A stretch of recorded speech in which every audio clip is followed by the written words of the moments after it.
So, the Coast Guard lieutenant, accused of plotting to carry out a mass terror attack here in the United States, has been ordered to remain behind bars. A judge yesterday ordered that 49-year-old Christopher Paul Hassan be held without bail for at least 2 more weeks to allow prosecutors to build their case against him.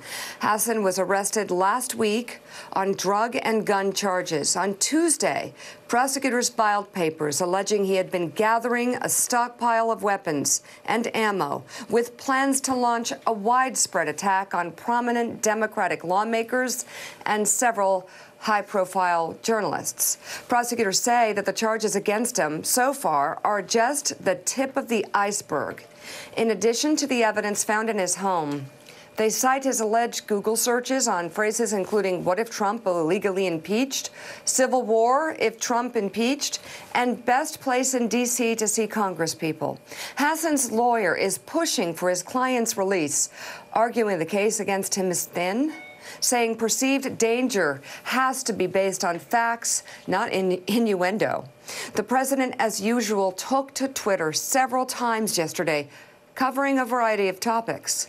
High-speed data networks, the wall, of course. He weighed in on the Jussie Smollett saga. He endorsed Senator John Cornyn. He tweeted about Black History Month. But when it came to arguably the biggest threat against both politicians and journalists this country has ever seen, he remained silent. But Trump is not alone. Even the Justice Department, which normally does not shy away from publicizing alleged terrorism plot it uncovers, it hasn't said a word outside of court filings. As Matt Miller points out, neither the White House nor the DOJ has felt the need to address this terror plot publicly. Now, 1 week after the arrest. Well, listen, I mean, look at this list. Mike Barnacle, there was a terror plot that was seeking to kill the third-ranking elected official in America, Nancy Pelosi, and the top Democrat in the House of Representatives, the top Democratic leader in the Senate, the last Democratic vice presidential candidate, the most prominent members of the current Democratic field who are planning to run in 2020 to challenge Donald Trump in a Democratic election: Kamala Harris, Elizabeth Warren, Kirsten Gillibrand, Cory Booker, and even Beto O'Rourke. I guess Beto O'Rourke was put on this Trump supporters kill list because he's even thinking about running against Donald Trump.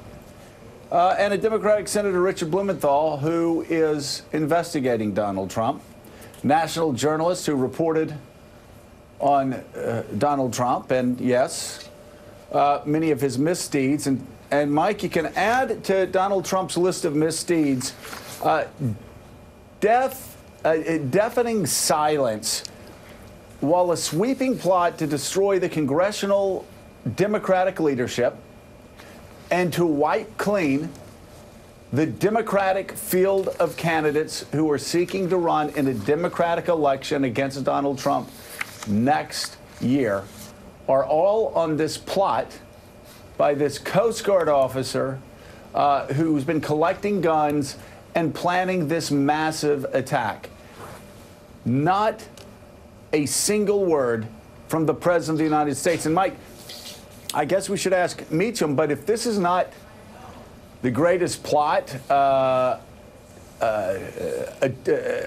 uncovered against the government of the United States since the night Abraham Lincoln was assassinated, and there was a plot to kill a few of his cabinet members, I'd like to hear a more significant plot. But again, not a word from the president. That silence is not only deafening, it just speaks volumes. Well, Joe, and it's understandable. I mean, the root of all of these, this plot is not only nefarious, it's incredible in its depth. All the names that you have just indicated exist. All the planning exists. The use of the Coast Guard computer at work is the tip-off on this, but the language that is employed by the President of the United States in tweet after tweet after tweet, the language of division that engenders a lot of division in this country, that triggers diseased minds. Clearly this man has a diseased mind. It's all right there, traceable back to its root. A lot of it comes from the president's tweets and the way the president behaves himself. So it's understandable that this is met with silence from the White House. What is not understandable is the attitude or the silence thus far of the Justice Department. The Justice Department is in pursuit of people who break the law. This is on the, we're going to find out how many laws this guy broke. But to not hear from the Justice Department is kind of astounding. By the way, Willie, no condemnation from Nancy Pelosi's counterpart in the House of Representatives, Kevin McCarthy. Not a word from Chuck Schumer's counterpart in the United States Senate that I've heard, Mitch McConnell. Not a word from Republicans attacking this plot to kill Democrats and journalists.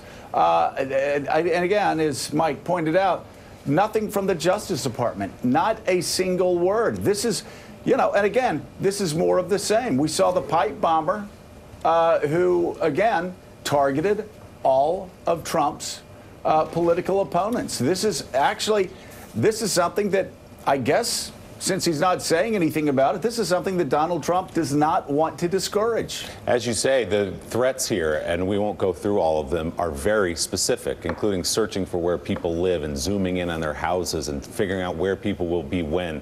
This guy had specific people in mind, including, as you point out, the leadership of the United States Congress. President Trump has been very quick to praise law enforcement, and rightly so, when they thwart an attack like this. You had the FBI working on this. You had the Coast Guard investigative service working on this. There's no real good explanation for why he hasn't said a word about it, or why Mitch McConnell or others haven't said a word about it.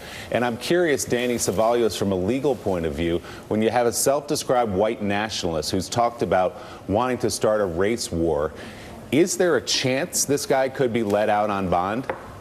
It is a possibility, and the reason is, from what I can tell, this is not, believe it or not what we call a presumption case. There are a certain set of cases for which the normal presumption that a defendant should be released pending trial doesn't apply, and those are usually more serious gun and drug cases. It's a close call, but this doesn't appear to fit within the category of those cases where there's a presumption that he should be held pending trial. But as prosecutors say, if this is the tip of the iceberg, then you might see additional charges which would bolster their case that he should be held pending trial. The Bail Reform Act in federal court requires a defendant to be released unless there is no set of conditions that will either ensure his presence at trial or assure the safety of the community. And obviously here, the safety of the community is a huge, huge concern. But there is a chance with just the pending charges as they stand that this defendant could be released, amazing as it sounds.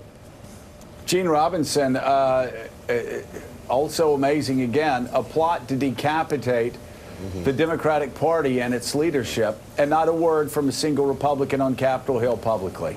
It's astounding. And just do this simple thought experiment. Imagine if this guy were a Muslim.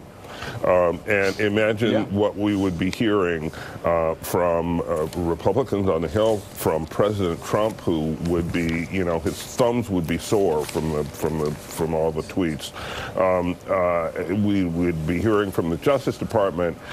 There would be just a huge clamor. Imagine if you know, an immigrant from a Middle Eastern country, a legal immigrant, had been found with that weaponry and that evidence of plotting in his possession. It would be a huge deal for this administration and for everyone, really. And as far as Donald Trump is concerned, this doesn't seem to have happened, or it happened and he doesn't think it's worthy of note or comment, much less condemnation. It's astounding. Isn't it amazing, Mika, that you have all these backbenchers talking about illegal immigrants committing crimes, even in hearings that are about other things, when illegal immigrants actually commit crimes at a far lower rate, Donald Trump's administration's stats show, than do native-born Americans. And here's a native-born American who is seeking to assassinate members of the free press, the third-ranking constitutional officer in the United States of America, the top Democrat in the Senate, a plot to wipe out half of the Democrats who are running for president. And not a word from those people who say illegal immigrants pose such an immediate threat to the United States of America. Not a single word. Well, against the backdrop of such hypocrisy from Republicans who, cry from the rooftops about a freshman congressman's mistakes, making anti-Semitic remarks that they immediately apologize about, and yet here we have a domestic terror threat. I mean, Susan Del Percio, usually these are moments for unity. Usually these are moments for a president to be a leader, to bring the country together, to condemn the threat, to thank the law enforcement officials and intelligence officers and FBI officials who put their lives in danger to tamp down this threat, to catch the culprit, and who knows how many others are out there, to make a statement against such threat, and to be unified in terms of party for the country. Whether it be a Democrat or a Republican, it's wrong, and the president stands up usually and says that to show unity and leadership. These are all things that are something you would expect on a very basic level, and for most politicians, this is an opportunity to show leadership and to show what we are about. And it was not only missed, it was avoided purposefully, because it's not like, and help me if I'm wrong here, Susan, it's not like someone in the White House didn't say, Mr. President, wouldn't you want to make a statement condemning this attack?